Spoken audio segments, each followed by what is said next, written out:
You know what I mean? And I'm sorry, but if Coach Bud is saying that he should be guarding Shamet instead of Durant, he needs to be fired.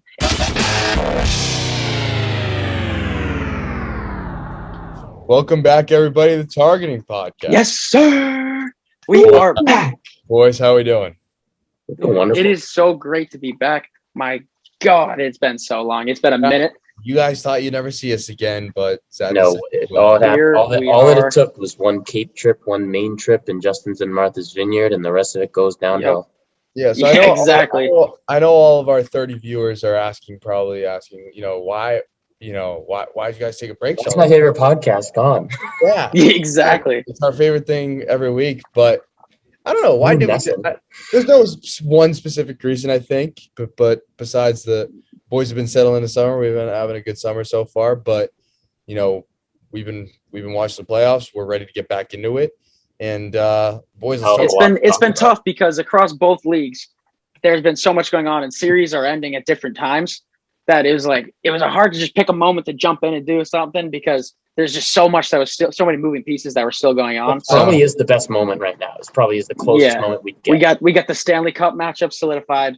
We got the final four teams out in the NBA. So it's a good time to do it. Was a tough time to take a break, but it's also just been action-packed month filled with playoff sports, and it's been a lot of fun to watch. So we got a shit ton to go through. Definitely. So let's start off right away, boys. Let's go player of the week. Justin, I know you want to go with yours first, so I'll player of the week has turned more into like player of the month because it's just been about these playoff runs that these teams are making, and I got to go with Ice Trey. And starting off from, I know it's been a long time, and obviously I think we did talk about the Knicks Hawks series before in our last episode before we took that break, but obviously establishing himself as basically the villain of New York there and taking out New York very easily to then go on and beating the number one seed 76ers in 7 games. I mean, Trae Young has just been incredible. He's putting on just a historic run, and for his first time to be in the playoffs, to be doing this is crazy. And Devin Booker out west is doing the same fucking thing in his first playoff appearance. But Trae Young is just, he's so fun to watch. He's got that swagger about him. He's just got that way about him that just, it's hard to root against him. He's a lot of fun to watch. He's been unbelievable. I don't know who's going to take him out. I mean, the Bucks are up 2-1 now in the series as of tonight, but that Hawks team is just fighting. A lot of fans would like to disagree with you, Justin, I think, because every city he goes to, he seems to get bugged. I know, but since he hasn't come to Boston, it's been so fun as an outside viewer. He just loves to start shit. I love it, but also, I know everyone else hates it. Yeah, I know. He's always like, see us back in the A. Oh, I love it. What I will give Justin is, if you guys watched the earlier podcast, Justin was saying, he was like, Justin, you were saying that this was the playoffs that Trae Young was going to go off. And, if it was anybody, it was going to be Trae. And I'm happy to see him do it. Absolutely, dude. Between the looks, the shimmies, the bows, he's shimmying on threes. He loves to establish himself as that villain role, and he's living up to it in every possible way. And not just him, that whole Hawks team. I mean, the reason they've gotten this far is because Trae Young's excellence, but also just because of how great the whole team has been. I mean, John Collins, a guy that going into the year and throughout the whole year, even though he had a good season, everybody's talking about who's going to pay him in the offseason. Where is he going to end up? Probably not Atlanta. They probably won't pay him. I mean, I don't see how they don't at this point because John Collins has been great. Clint Capella's been fantastic. Bogdanovich, Kevin Huerter, they're just rolling. They're just playing really good basketball. It sucks that they're now running into the Bucks and are down 2-1, but 2-1 is nothing for them, man. I won't count them out until they're out. Yeah, I agree. I definitely agree. They're hot, though. Bucks have definitely got this energy to them that's keeping them rolling right now. Definitely. Yep. You don't just beat the Nets and just sit down. Yeah, with that, I'll go into mine. So mine's taking an untraditional route. I'm going CP3. And probably a lot of you are going to be yelling at me for this because you're like, "Oh, Jerry." No. No, definitely not. His shooting percentage has been shit, but he had a double-double in not the last game, but the prior. And from what I've been hearing, his leadership on the court has been key for these young guys. guys like DeAndre Ayton, Devin Booker, guys that haven't been to the playoffs. Many of them like haven't been to the playoffs. Someone like a veteran like that who's been there, done that. It's good to see that these guys are kind of rallying around him, or he's rallying around these guys. And the Suns are becoming a very, very exciting team to watch. A team that I wasn't really rooting for in the beginning, but definitely with it's kind of, I don't know if CP3 is leading him or Devin Booker's leading him, but that's kind of the exciting part. That's what I kind of like about this team is everyone kind of pitches in on their own night. There's not one guy that I think leads this team. They all kind of work as a group, and I'm excited to see what Phoenix does. But I don't know what you guys absolutely. You mentioned it too with DeAndre Ayton is that, and also like the past few days, it's really come out that DeAndre Ayton has said like Chris Paul's the best thing that ever happened to his career. Like the amount of difference that Chris Paul has made in that locker room is incredible. I mean, he's just the perfect point guard for that roster to play in the backcourt with Devin Booker. Yeah, and then they were FaceTiming him after games, like, "Oh, we got the dub," or whatever. It's like he's really, I don't know, he's just become an important part of that roster, even though he's not putting up numbers to maybe I think it leads into mine. So my player of the week is going to be D-Book, of course. I mean, you can't not look at D-Book this time. He had to be on here. Yeah. He had to be on here. And now my thing with this is, Jared, I think you put it perfectly, and you took the words right out of my mouth because I was going to mention it at some point in the pod. CP3, although not like the first person you're going to pick to be the veteran guy on that court, I would have never picked him this season. I thought he was done and out pretty soon. And I think that the difference here is it's not about his skill set. D-Book leads this team right now with his skill, his shooting ability, his on-court appearance. He's the Trae Young for that team. He's the energy. But CP3, in my opinion, is just that backcourt leadership that's given D-Book that confidence to be out there and play the way he does because he knows he's got a guy there who's going to coach him on that team. And that's what happens for a team like the Suns. The Suns is still a young team right now in this playoff situation, playing against teams that have been here. The Clippers have been here. The Hawks have been here. Yeah, to go off your point, John, I think we all are underestimating CP3, not in his playing ability, because I think his playing ability, especially like now, it's obviously deteriorated from when he was in his prime. But as he gets older, it seems like his leadership ability for teams is becoming more and more valuable. I don't know if you guys have seen that, but it was evident on OKC when he led that team. That team was supposed to go nowhere. No, it wasn't supposed to touch the playoffs, and he somehow brought that team. Same thing with the Suns. Suns were supposed to be good this year. I'm not going to lie. They had Devin Booker. But not a top 2 seed and doing this in the Western Conference Finals. Exactly. So seeing him bring teams like this who have no business being in the playoffs whatsoever to having legitimate shots at, finals, maybe not OKC, but definitely the Suns.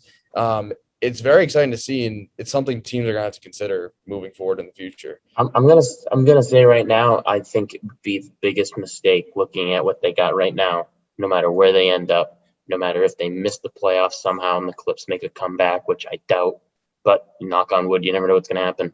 I think it would be the worst decision if they didn't keep CP3 in their mindset year after year for now, because it seems like that guy's just molding with the team the way that you want. Yeah, I think that's a great point too, because even when he was out with COVID at the beginning of this Western Conference Finals, and they won he missed the first 2 games of the series, and they won them both. And even with him not being there, Devin Booker, his presence was still there. Like his presence was still present, if you will. Like Devin Booker had his first career triple double, and that was in a Western Conference Final game 1. He had put up 11 assists without Chris Paul.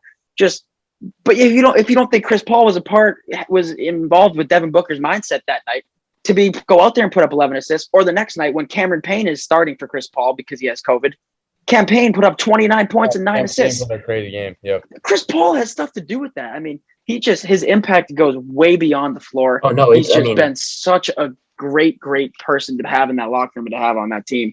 I mean, like you said too with OKC, I mean, wherever he goes, good things happen, and that's no coincidence. Yeah. He wasn't there around Father's Day. He actually went home. He posted a photo about he was at home with his kids. Still, that team was dominating. They were playing like they were playing with him. It's just the mindset that he instills in the team, and it's tough because John brings up a good point. It's like, well, how much do you pay a guy like that? Like he's putting up his efficiency. His efficiency in the last 2 games was shit, and he put up a double-double in one of them, but not in the other one. It's like how much you pay a guy like that doesn't show a lot on the stat sheet, but is such a vital part to the locker room. It'll be an interesting thing to see in the future. And it's definitely something the Celtics are dealing with right now. But definitely, it'll be interesting to see in the future. So I think where I want to take this now is just to kind of break down the last two finals games and kind of get your thoughts on where both of those are headed. So why don't we go Bucks Hawks first? We'll start in the Eastern Conference. So but really quickly too, before we do that, I feel like we just have to mention that the Nets got eliminated. The Bucks did take down the Nets, which is crazy. So, and even though Kevin Durant put up the most points in a game 7 ever, 48, they still beat them. But Kyrie wasn't on the floor, to be fair, obviously. Kyrie wasn't on the floor, but I was watching that game, and I'm just going to say. Hold up, John. Before you say anything, okay, I want to start. I want each of your thoughts on why you guys think the Nets team did not live up to their expectations. Right here. They didn't even make the conference finals. I think it's as simple as injuries. I can give you right now what it is. I'll tell you right now what I think. So what I'm going to say is mine's going to be a little bit more sophisticated than just injuries, because here's the problem. And I'll go into it more too, but you go ahead.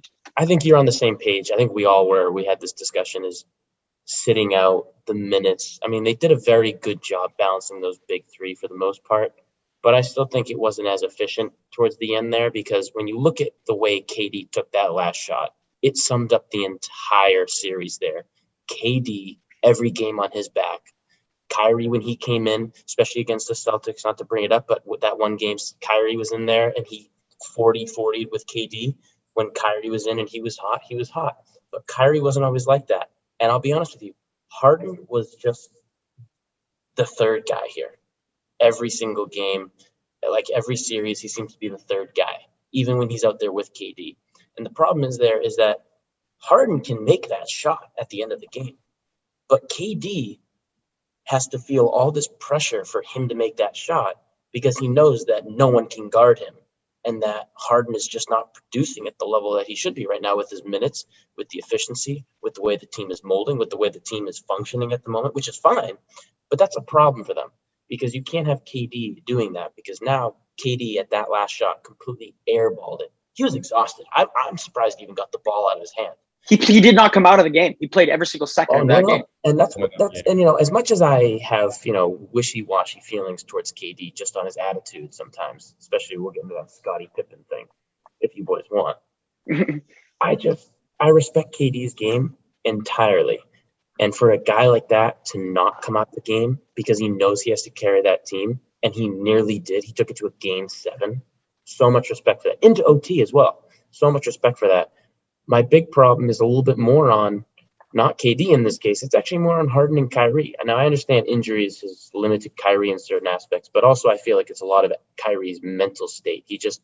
If he's feeling a little iffy and his knees a little, he just doesn't want to play, which is that's very true. That's why, I know I said just injuries, but I'll tell you right now, if it's a game 7, I don't care if my knee is swollen. Sitting there on the sideline and jumping up and down, he could have played in that game. Let me tell you, I forget what the injury was. I couldn't even tell you because I forget what it was too. It was something small. Kyrie makes up these things. He makes up these things. On my left box is hurting, whatever it is. Let me tell you, I don't care if your foot is broken. You have to have something broken, not even concussion, broken. Anything else, I'm playing in a game 7 situation with the Nets situation, where the Nets were. Because I'll tell you right now, the Bucks was going to be the hardest team they had to get past, because they would have swept these Western teams, in my opinion. They would have. I just feel like the defensive capabilities of the Western teams, it's offense for those Western teams. You just see the Clippers and the Suns are just going offensively back at each other, And this Nets team and Bucks team, they had problems with each other just because they always just were. I don't know. My biggest problem is Kyrie. But I'm not going to not put pressure on Harden here, and Harden can't be sitting there expecting to get his minutes if he's going to just throw the ball around to other guys and not play, because he just doesn't seem to have the attitude out there. That's just me. But. Justin, what are your thoughts? Yeah, no, I started off by saying it's as simple as injuries, and I guess it is, because the big three wasn't on the court. But at the same time, as John said, I mean, if you're healthy enough to not be laying in a fucking hospital bed, you need to be on the floor. And he's sitting there on the sidelines in his Versace or whatever, and he's just jumping. He's there. If you're there, wear the uniform and play. I'm sorry, I forget the injury too, and I know I should remember it, but ankle injury, sure. But KD on the shoulder though, like, oh, it's all right. You got to bring this team. No. And even though, and so Harden was on the floor, and Harden was bad. He put up multiple stinkers, multiple games in a row, and he was putting up single-digit points, which is so rare for him. I mean, he was just bad. He did not play well. Kevin Durant was just playing hero ball. Kevin Durant was playing hero ball, and that's what ended up. I mean, it ended up costing them the game because he tried to take that heat check, obviously, at that to tie the game or win the game or whatever it was. Tried to take that three and airballed it, like you said, and it's tough. But you can't have anybody else take that shot at that point with Harden playing bad and Kyrie off the floor. Obviously, he's the one that needs to shoot that ball. If anybody else took it, the narrative would be why didn't KD shoot it? But I don't know. I still think. I feel like most people probably feel that if all three of them are on the floor, I don't know that a team could beat them in a 7-game series. And not to say that in a game 7 the Bucks couldn't have had a chance, because they could have. But Kyrie missed a number of games in that series, and when Kyrie in the beginning of the series when Kyrie was playing, Harden wasn't. So they never had the big three in that series. I'm saying if they had that big three in a 7-game series, I don't think a team could have beaten them. But tough shit. Sucks for them. I don't feel bad for them, not one bit. I mean, I hate them. But I will say this real quick. I think we all agree. I hate the Nets. You hate the Nets. We all hate the Nets. We're Boston fans. We also got knocked out. I'm coming around to it. No, I'm joking. No. But hear me out, right? I don't feel bad. But what I hate is just seeing. I hate a couple things. First of all, I hate seeing Harden, who, came out of the league every single season with the most points, everything. Now he is deteriorated because he's turned from the number one guy on that floor, on that team, getting 50 points a game, to now the third option. It's hard to say third option, but he's taken the playmaking role. He's taken the playmaking role. And I respect that entirely. And that's a big sacrifice. We talked about one of them. It's a big sacrifice. We talked about one of them had to make it, and Harden was going to be more likely than Kyrie to make it. But here's where, I'm not blaming it all on Harden, but this is where I get pissed off is as much as, I don't like any, either three of them, and all for different reasons sometimes with the way that they bring their attitude to the court. It's just a fact. Yeah. I feel most bad for KD because he has put his entire effort. I don't think KD literally has led this team. And what I have a problem with is just real quick, Jerry. What I have a problem with, and I'm glad they didn't win. I don't want them to win the entire thing. But what pisses me off is seeing Kyrie go off on the Celtics getting 40 points and then sits out for like 3 games. And, they still did well, but they could have easily swept the Milwaukee Bucks in 4 games if they had put in the effort, the time, and Kyrie didn't sit out games. It just pisses me off. It's unnecessary. Yeah, I think personally, I agree with Justin that injuries are definitely what killed this team. That if Kyrie was on the floor, Game 7, Bucks would have not won that game. Plain and simple. I don't think anyone has it down their mind. I think they could have had a chance. That's not saying I don't think they could have had a chance, but definitely I think it would have been a different ball game because I think KD wouldn't have to play all 50.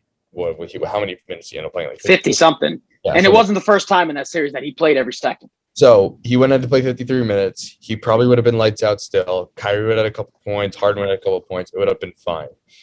I think where I have the problem is that the Nets have been doing this since the beginning of the season where we're like, all right, where is there going to be a time when we're going to see all 3 of them play? And it's been in very few short stints during the season. And I think what Nets fans got to realize is you play all 3 of these guys the first 4 or 5 games of the series, you win that series. That's not a series you don't lose. I don't know what's up with, we're going to play KD and Kyrie one night and rest Harden the other. I get the mindset where it's like, all right, Harden's going to rest and play unbelievable, but that's just not the case. And it wasn't rest technically. It technically was injuries, but who knows really? Well, no, let me say this right now. But it's like, it's To me, playoffs are different than the regular season. I get resting guys during the regular season. If you're playing a player all 82 games, asking them to go to the playoffs and play like their best games of their lives, I don't agree with that at all. So during the regular season, I totally get resting guys, playing guys when you don't need them, especially since you know they're going to make the playoffs, like guaranteed. During the playoffs, though, you got to empty the clip. There's no one cares about anything besides wins. No one cares how many points you got unless you win the game. So what I'm saying from there is, it is one of those things where it's like Kyrie, Harden, they're injured, but there's a difference between injured and can't play, is what I will say. Okay. I completely agree with that. You can be injured. You could have something wrong with your foot. You could have something wrong with your knee. You could have something wrong with your wrist or whatever. But can you not physically play? Because we've seen guys that are like, yep, it really sucks that I'm playing right now. I have to play with this fucking ankle. Donovan Mitchell was bitching about it all the series he lost. Mm-hmm. So, but I respect Donovan Mitchell because he's like, you know what? I got to play. Like, we're going to have no chance if I don't play. And I respect the hell out of that. And I think if the Nets had the same mindset, there's no doubt in my mind that they wouldn't be in the conference finals right now and be heading to the finals. So for me, it's like kind of just a story of the Nets keep making excuses for why they can't win. I think they had every capability to win, especially considering the three guys that they had. And I'm dead with the hand raised the entire time. I'm dead. What's up, John? What do you want to say? Oh, thank you. I just wanted to say that's actually a good system, though. Didn't want to interrupt you. I just want to contribute without interrupting you because you made a lot of great points. You did. I feel like okay, and I'm gonna bring hockey into it for a quick second in a minute, and Justin's gonna know exactly where I'm going with it. But there is a difference between not being able to play versus like, oh, I'm injured, and I feel like Kyrie is the number signature guy of that, where the number of times his ankle is hurt and he's sit out a game. Like, be honest with me, like he plays one game and then he goes, oh, my ankle hurts a little bit. He sits out 3 games and then comes back and has a phenomenal series and then sits out a couple more. Like, no, that's not how all right. Break your ankle out there for 7 games for me. Rest it up for a season. Like this is just, it's just bullshit to me with that. But again, I know the sports are completely different, but like I know what you're gonna say. You're gonna say that hockey players have a no concussion and they're gonna play the game. No, but it's completely different. In hockey, you don't see guys sitting out and resting. These guys played the whole fucking year with a torn labrum. These guys, listen to me. These guys, we're playing a more aggressive sport, and these guys play. No one's like 35, 40 minutes with like barely any breaks. They don't rest. Literally, Patrice Bergeron played multiple playoff series with broken ribs, punctured lungs, torn ligaments. The bullshit. It's definitely basketball. Yeah, I know it's different. I know it's different. I know. But I'm just saying in the grand scheme of things. I agree. I don't like, and it's not all basketball players. Very often than not, I'll be very understanding if you got to sit out a couple games with a bad injury or something, and you come back and you have a phenomenal series. My main concern and my main query right now is with Kyrie and some players that have the same attitude as Kyrie, where I'll pick and choose what games I want to come into. Not, I know this is a big game, but I'll take it to a game 6 just to rest up. No. We don't take it to a game 6 so you can rest up. We're not wasting an entire 60 minutes of a night so that you can sit out. I just don't like it. And the attitude he brings, he's sitting there on the sideline, patting KD, being like, oh, it's all right. You're good. Don't worry about it. It's okay. And then he cries himself to sleep, when KD carried the entire team. But to me, there's just no competitive – in hockey, there's a competitive fire to the guys. It could be because of monetary reasons in terms of hockey players don't get paid as much as NBA players, but that's like an entirely different story. Anyways, there's just a completely different competitive environment. If you watch a Game 7 hockey game compared to a Game 7 basketball game, it is 2 completely different things. Game 7 hockey players, and we'll stop comparing them in a moment. But Game 7 hockey players will die on the rink in order to win. They don't care. They don't care about the next series. They'll die just knowing they win the game. Basketball is entirely different. Players think that they're good enough to just lose a series and then be like, "Oh, we'll get them next year." And it's like, if you keep thinking like that, you're never going to win ever. So I think a couple things need to happen, but the main thing is to reinstitute a competitive spirit in basketball because it just doesn't seem like it's there. Like even in series where like Trae Young, one of the reasons I love Trae Young is because it's like it feels like there's some type of bad blood, like hatred, pure hatred of just a player and a player just wanting to beat everybody. Like everyone else just looks like, oh, I'll put up 40 points, 10 assists, 10 rebounds, and call it triple-double. Who gives a shit if I win? It's just annoying to see in the NBA. But I think that's a great point. I think that the teams that are left in the NBA too, I feel like there are a lot of teams. Most of them are like that now. Like Devin Booker and Chris, them out in Phoenix are the same way. It's their first time there. These younger guys, these veterans that are worrying about like Harden and them and Kyrie and them that are worrying about minutes in a game set. I mean, we didn't actually see that because we did see Kyrie, Durant and Harden empty the tank playing 48 minutes, 52 minutes, whatever it was. But I think that you can't be worrying about that kind of thing. And these younger teams that are left, the Suns, the Bucks, the Hawks, obviously, that haven't really been this far in the playoffs ever before, they're itching for it. And I'm glad that these are the teams that are remaining because the other teams, like you said, just didn't have that fire. Philly definitely didn't. Brooklyn didn't. I mean, you look at some of the Lakers didn't. The Clippers are playing well because once Kawhi went down, Paul George and that Clippers team now is like an underdog story. So they're also just playing their asses off. I think it's a great 4 teams that are left. And actually, now that you mentioned it too, with the whole is the difference between being injured and can't play. Maybe we can get back into the current series. I don't know if you have anything left on any more thoughts on that series, but what the hell's going on with Kawhi Leonard? I mean, we thought he had a torn ACL and was out for all of next year. And now every night it seems he's questionable in a game time decision. Like if you can play. Real quick before I'll say you know 1 second, John. You know Kawhi's not giving that doctor any answer. What's wrong with you? It hurts. That's another guy. That's another guy. That's another guy that I have even more of a problem with. It's not even like the Kyrie. I feel like they're a little different in their own aspect. You know, Kyrie is just like he just bitch and moans. Kawhi just sits there and just like shrugs it off. Like, well, he was at the game, wasn't he, the other night? Oh, he's been at the last couple and not on the bench. To let you know, he was not on the bench. He was in the suites. Nice box. Nice. He was in box. But yeah, what the fuck are you doing? If you're in the building, why aren't you on the bench with your team? I don't get that at all. But real quick, I mean, I agree with you, Jerry. There's definitely a different edge to it.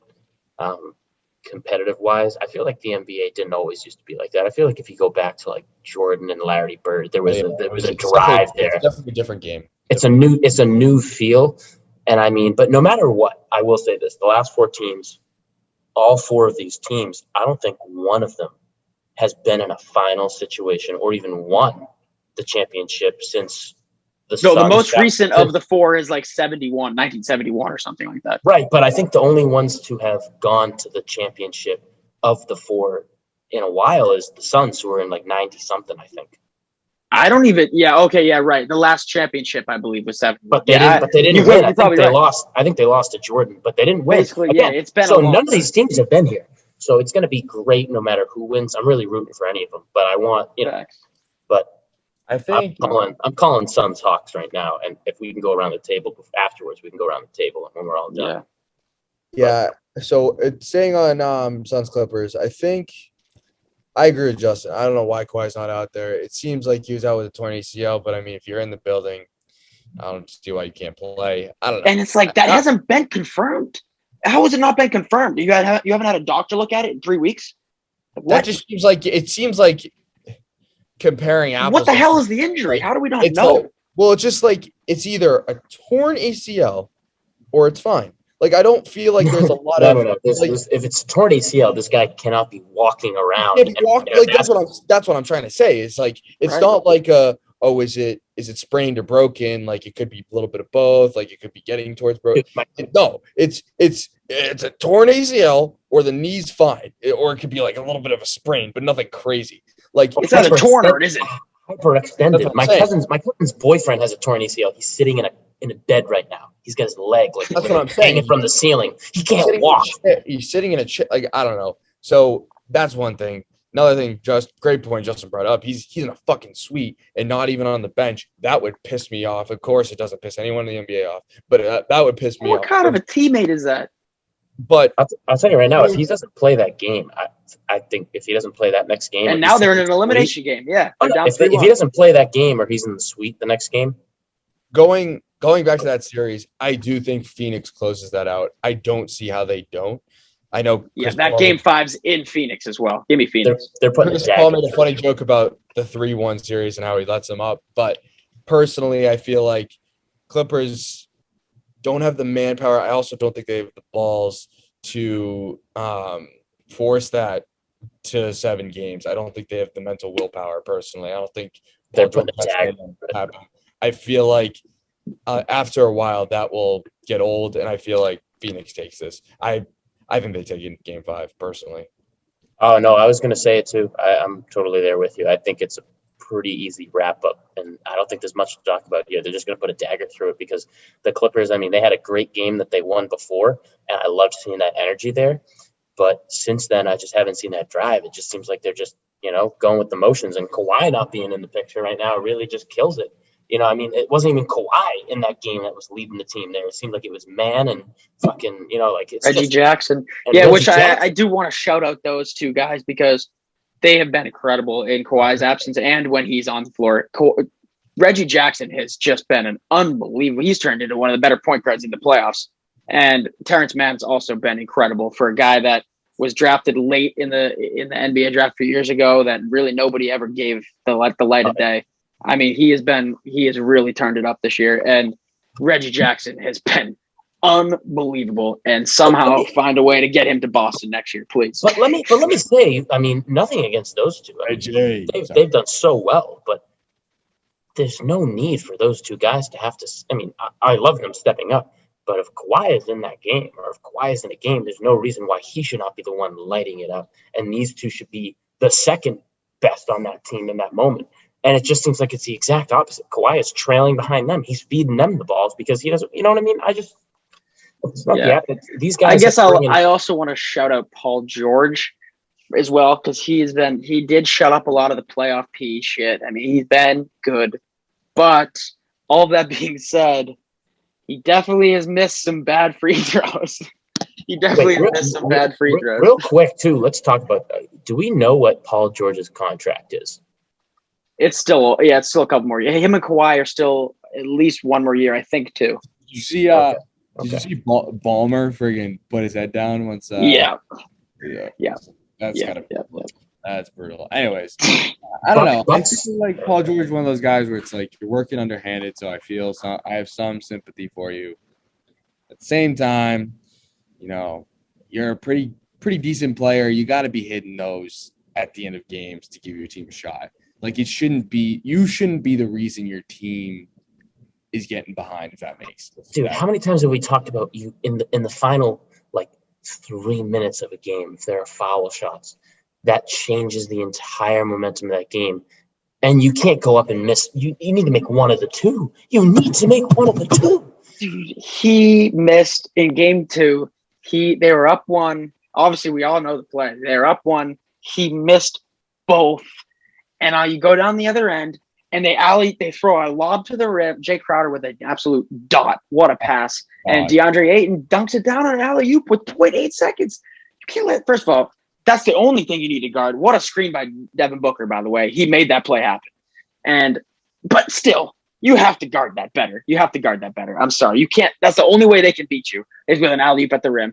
But also, you have to make at least one of the two to make that dunk force overtime or make both and then need a 3 in 0.8 seconds, which is almost an impossible task.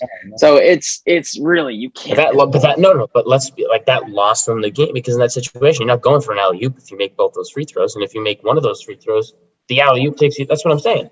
Yeah. It's just so frustrating. What a play. I mean, the Valley Oop is what they're calling it. Rally the Valley. And what a pass by Jay Crowder. What a screen by Devin Booker. What a finish by DeAndre Ayton. Everything went right, but still, you got to make some. you got to make one Yeah, or two. you do. It's just Going so- into this, or Go ahead, John. I was just gonna say, if you wanted to transition to the Bucks Hawks series, Yeah, sure, we can do it. I wasn't gonna add much. Yeah, so Bucks Hawks. So that series is 2-1 right now. Yep. 2-1 Bucks. Personally, I don't know. Like the Hawks got fucking blown out. Game two, just everything that could have gone wrong did go wrong. So for me, that was like one where I'm like, that was like I thought. Did they lose by 40? I think they lost by like 40. 40. they've lost. They By did, like yeah. 3 at half or something like. Or What was it? Yeah. 120 something. Yeah, I think it was like 120 to 82 or something. Oh, yeah. They've lost 2 games in a row now. Finish. But what's tough for me is I still haven't lost hope for them. I don't know. In the back of my head, I feel like the Hawks will take this. I think this will go to a game 7. I think deep down, I believe that this could happen if everything goes right. If they play the way that they did in that game 1 situation against the Bucks, even if they play like they did tonight. I mean, they didn't.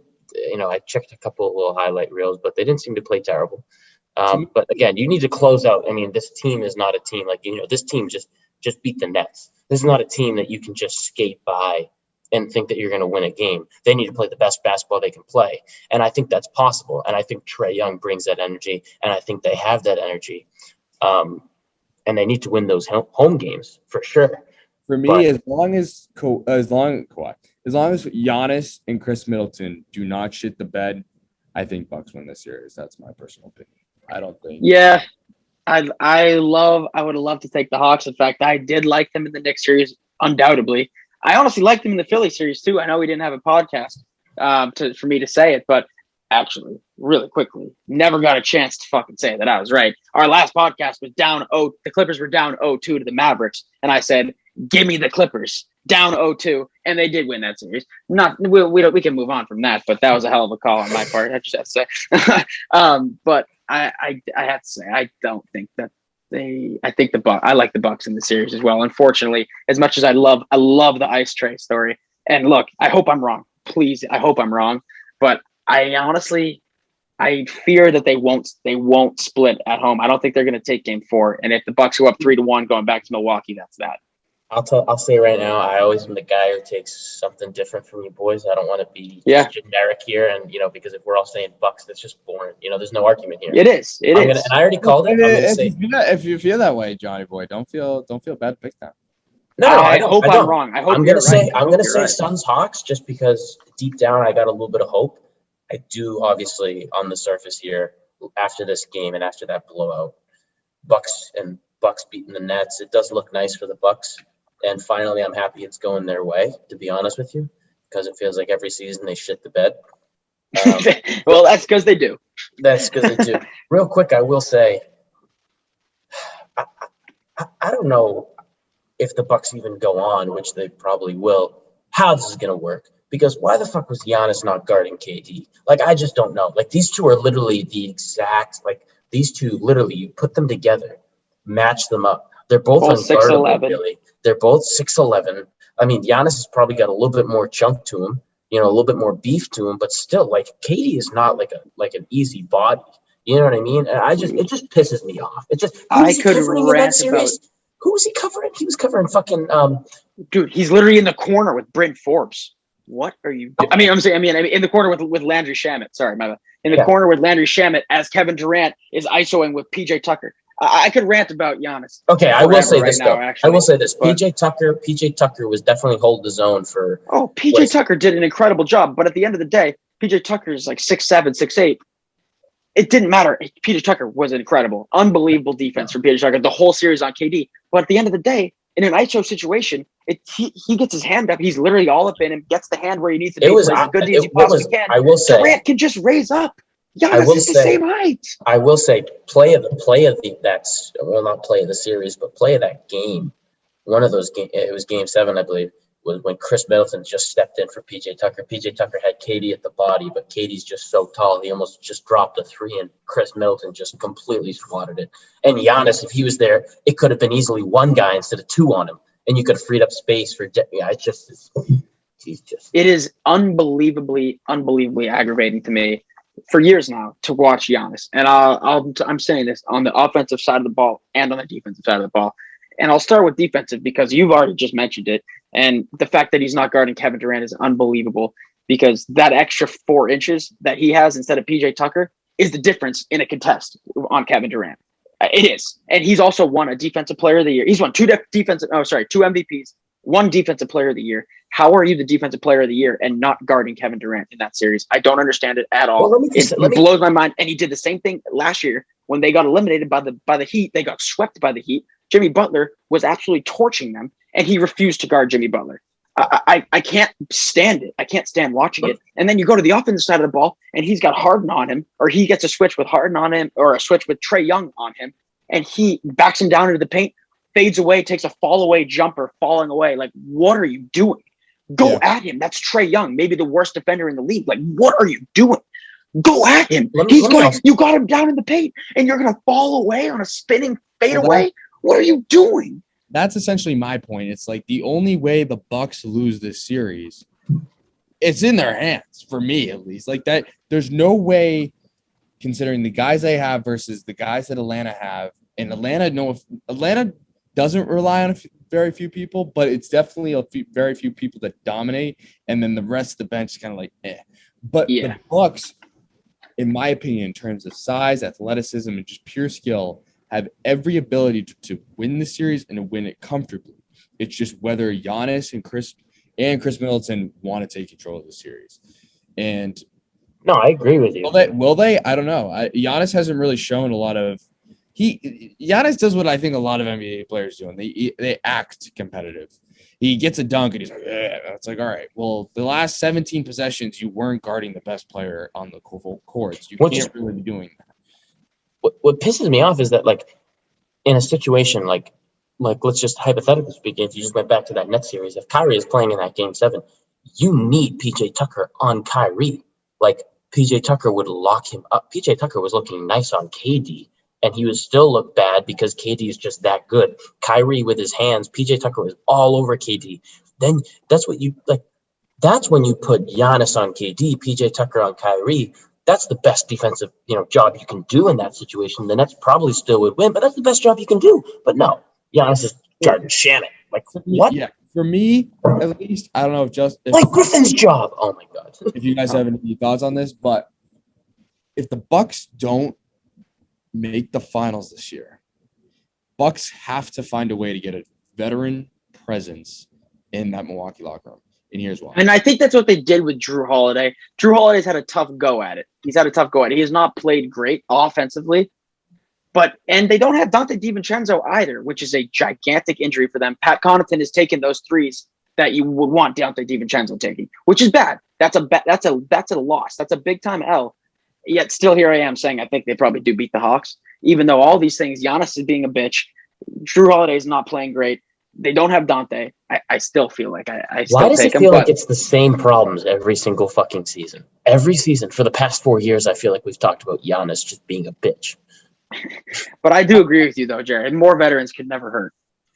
More veterans, and it's just like I get that they were trying to do that with Drew, but I don't think Drew's that guy. I'm not talking about a guy that you're not that guy, pal. I'm not talking about a guy. I think Drew Holiday, in my opinion, is a genuinely good player that helps on the floor. I'm not even saying that. I'm saying more of a CP3 role. But he's not the leadership presence. Or Vince Carter, where it's kind of like, here's where you kind of need to be acting like. They're not going to put up a ton of points. They don't even need to play a ton of minutes. But just someone to sit on the bench and kind of tell the young guy what to do. Because it just seems like Giannis has been given such a big role at such a young age, and he's never really molded into it. I mean, he's a freaking athletic freak, which helps his game a lot, and I think it's the reason why Bucks have been being able to get where they have been. But I've been saying this since day one. I think Giannis could be the best player in this league, given his athletic ability, given what he could do. If that guy can make threes and have a competitive attitude, given his athletic ability, his size, his length, he could be the best player in the league. But he just isn't getting coach rate. I truly believe that. I don't know. I really want to we got to figure. People, just real quick, I want to talk to the people for a second. Please get this Talk to the people. please get this pod to go somewhere because I just want one request in my life. Not a proper burial, not anything. I just want to ask Giannis straight to his face, why? Why do you think you're so good if you don't guard the best? That's it. Okay? That's it. I would Don't love feed me. to hear the answer to it. Don't do anything. That's all I want now. That's all I want because I'm sitting here for I heard Jerry what he said. It went in one ear, but I was just sitting here looking off in the distance at La La Land, thinking, John has like, no. really, what is the fucking answer to that question? Like, what I want to know what Giannis would say. I don't even give a shit if he doesn't guard the greatest player. I totally get that. Every time I heard the best player was on the floor, I ran to the corner. I'm not saying he even needs to guard. No, but I'm just saying. John's like, we're talking about Giannis here. I get it. Yeah, we're talking about Giannis. Anyway, all I'm trying to say is I don't even fuck if he doesn't guard the best player. I think he should. Don't get me wrong. No, I do give a fuck. I'll say that. All right, fine. But what I'm saying is if he was being such a dominant force on offense, it wouldn't matter on defense. It wouldn't fucking matter. Yeah, but still, like, come on. If you're running back the backcourt and Katie's about to just jump up for a shot, don't run to the rim. I agree. I think you should run against him and put your hand up. I think he should be probably matched up. Don't get me wrong, but it's kind of like if Kyrie's the best player on the floor, should he be guarding Kyrie? Oh, I agree. Considering that.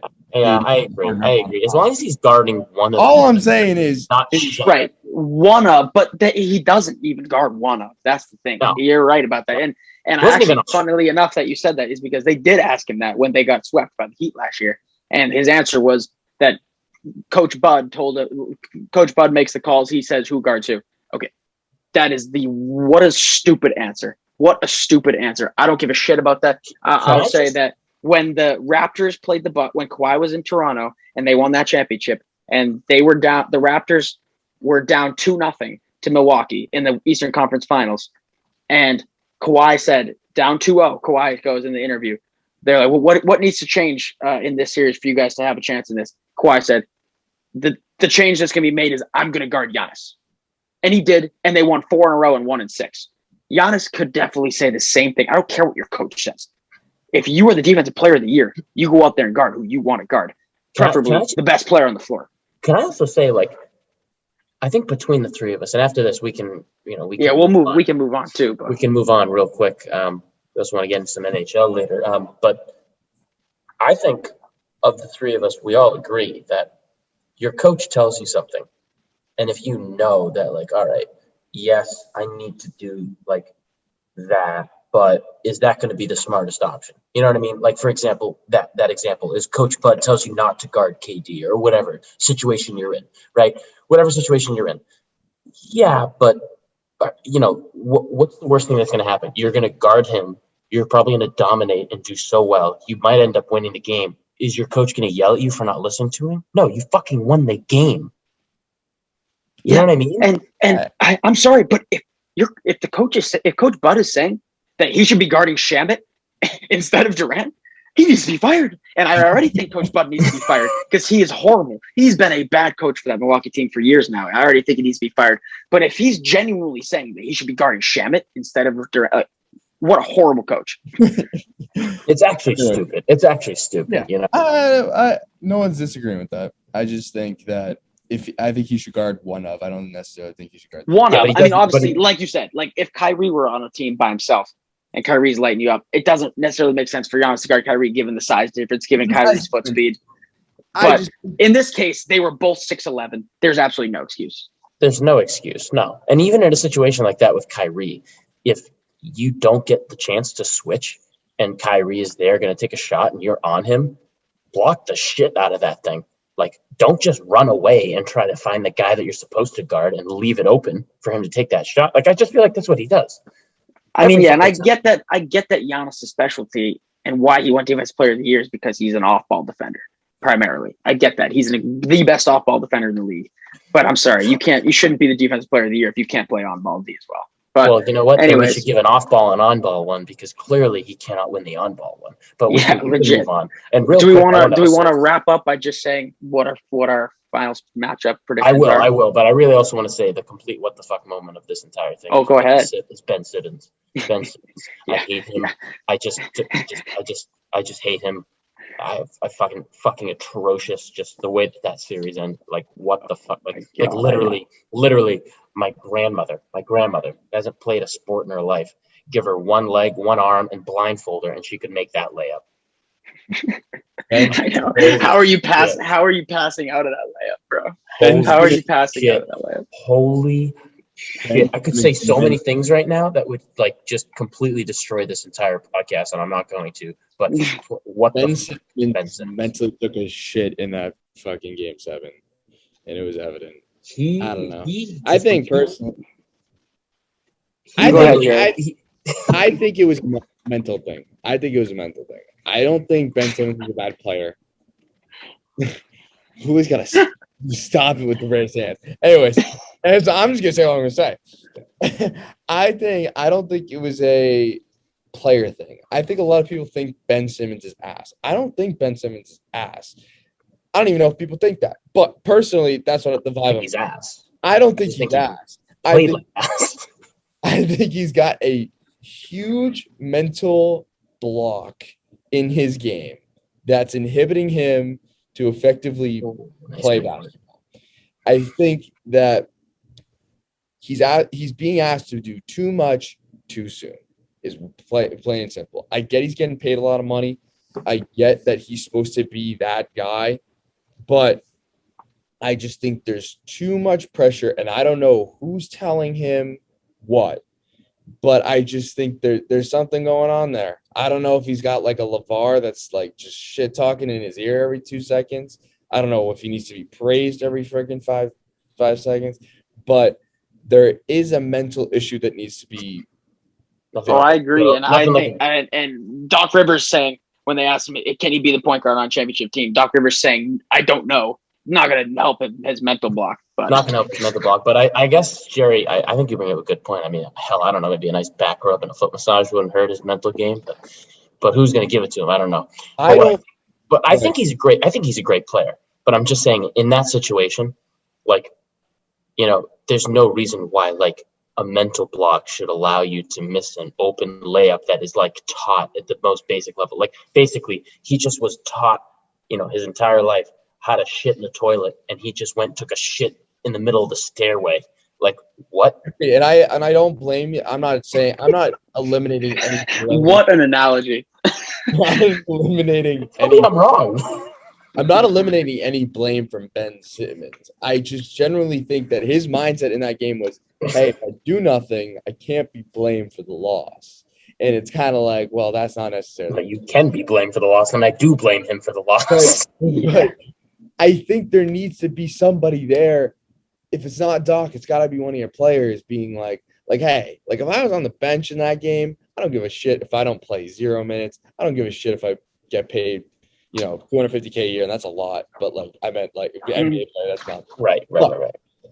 In that scenario, somebody needs to go up to him and be like, you got to snap the fuck out of this. This is a game 7. It's on the line. We can't win this game without you. You need to take a shot or at least an open layup. Yeah. Because Embiid said it himself. He was like, yeah, we lost that. He was throwing shade to Ben Simmons. We lost that game when a layup wasn't taken. He said that out loud. It's simply true. And it's true. And I agree with him. But what I'm trying to say is that game was lost when they was taking the free throw. But throwing shade to him at the end of a press conference, you can do that. That's fine. But it doesn't help. It's not gonna help anything. Embiid and Doc both throwing shade at him. It's like it's not gonna help anything. Also, like he had a pretty good regular season. The Sixers had a pretty good regular season. He was an all-star.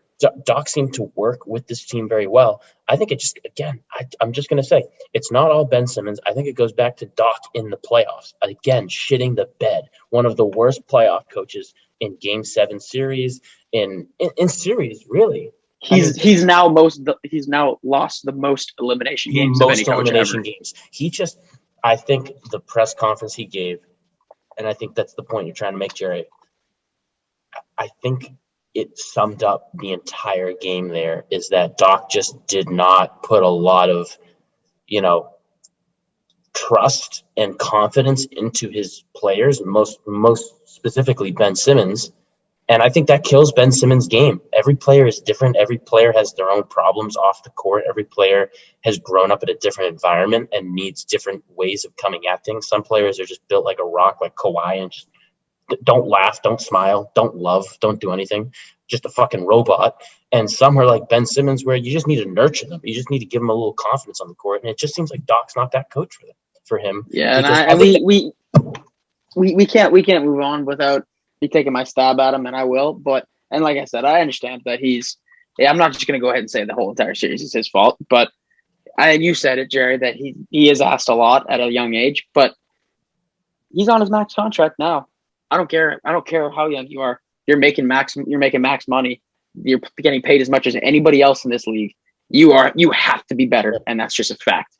I agree. I think my main point is no, I'm not saying he shouldn't play well. I'm not bailing him out of anything. I mean, he did shit the bed. I do personally blame him for that series. For that Game 7 loss. I think the thing I'm just trying to get people to recognize is I think a lot of us think that like these big guys, because Ben Simmons, I remember him since his Monteverde days where his ass was getting pumped every single game. And it was like crazy. You're like, this kid's like freaking 17, 18 years old. And it's like, I mean, you see guys like LaMelo rise to the occasion, but I feel like we're seeing another side of it where it's like some of these guys, they just don't rise up. If no one's there to pump shit in their ear, like nothing's going to happen. I mean, I get the Sixers crowd was behind him, but I think Philly, I don't even know what Philly does at this point. I think they have to stand by him or release him. That's like kind of, or have his contract play out. But I'm not giving up hope for Ben Simmons is what I'm trying to say. Yeah, and once these final series end too, we'll definitely have fat discussions going in the offseason about what's going to go down with Ben Simmons and other guys, obviously, too. My whole thing is it just seems like, it's nothing against Ben Simmons. Again, there's a lot of variables here. Ben Simmons obviously is the one that's in control of his own game, his own mental mindset, but outside external factors obviously don't help, especially when your own teammates taking a jab at you, which that's going to happen. And I think he can get past Embiid. But I think what's even worse is your coach going at you saying, because his words were a lot worse. I mean, everyone knew his layup was shit, but for Doc to just go, yeah, I don't know if he could be a leading player on this team, basically is what he said. That's terrible. And for me, I'm not a fan of Doc, but you just brought him in. You just had a winning season, a really good fucking winning season. So it clearly worked. So an organization is going to take a look at it and see that Ben's not performing. So they're going to probably release him before they release Doc, which is understandable. And I don't blame them. But one of them has to go. It's just a situation I believe in. And I believe that Ben is going to need a coach. Now, off the top of my head, I can't really give you an answer for what type of coach you would need. But just from the way the Celtics play, you just need a Brad Stevens or a coach that's going to be there and just support every player on that team, give them minutes. It just seems like Brad Stevens is that type of coach. And I'm not saying I want him for the Celtics, God no.